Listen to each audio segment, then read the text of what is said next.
Ce derby entre Belle-Flamme et Sprimont démarre à 100 à l'heure. Les deux équipes ont mordu la poussière lors de leur première rencontre. Elles veulent à tout prix effacer cette déception et lancer leur saison. Le ton est donné. Les deux formations se montrent appliquées sous l'anneau et rentrent leur shot. Les transitions sont rapides et rondement menées. Sprimont répond à Belle-Flamme et vice-versa. 6-6, 12-12, le mano à mano se conclut sur un 18-19. Légère avance pour les visiteurs à l'issue d'un premier quart-temps rythmé et séduisant.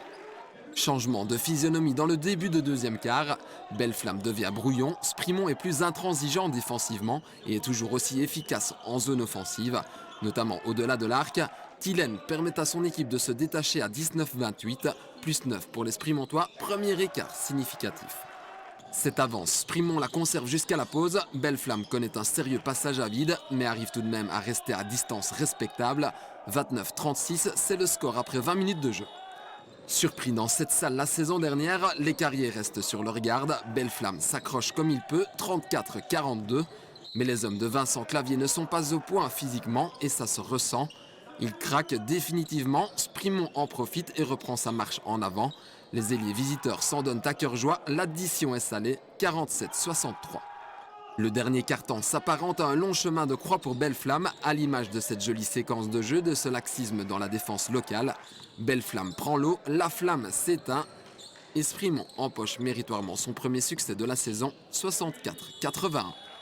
On a mené de bout en bout, c'est une salle très difficile à jouer, une équipe très difficile à jouer et on a réussi à garder la pression défensive, de mettre les shots quand il fallait le faire. Je suis satisfait de la victoire et du groupe qui a répondu après un non-match la semaine passée. On a eu un mois d'août très difficile au niveau des présences. Bon, beaucoup de petits bobos, des blessures un petit peu plus problématiques, je veux dire au niveau du dos, au niveau du genou. Donc on n'a pas encore été une fois 10 vraiment pour travailler à 100% à l'entraînement du 5 contre 5 et ça se ressent aujourd'hui, on n'est pas prêt. Donc physiquement on est en retard sur beaucoup de choses. On est venu ici l'année passée, on est venu prendre notre 4e défaite d'affilée. Donc à un moment donné il faut engorger la première, ça c'est bien. 2, il faut gagner dans un derby, ça aussi c'est bien. Honnêtement c'est une soirée très positive. J'ai essayé de faire un peu plus de rotation qu'à l'habitude, mais pour ça il faut aussi que les joueurs l'acceptent. C'est pas toujours facile effectivement de sortir après 3 minutes, 4 minutes, mais l'important c'est de montrer alors quand on remonte sur le terrain qu'on a envie de me montrer à moi que je me suis trompé. Aujourd'hui, je n'ai pas vraiment senti ça.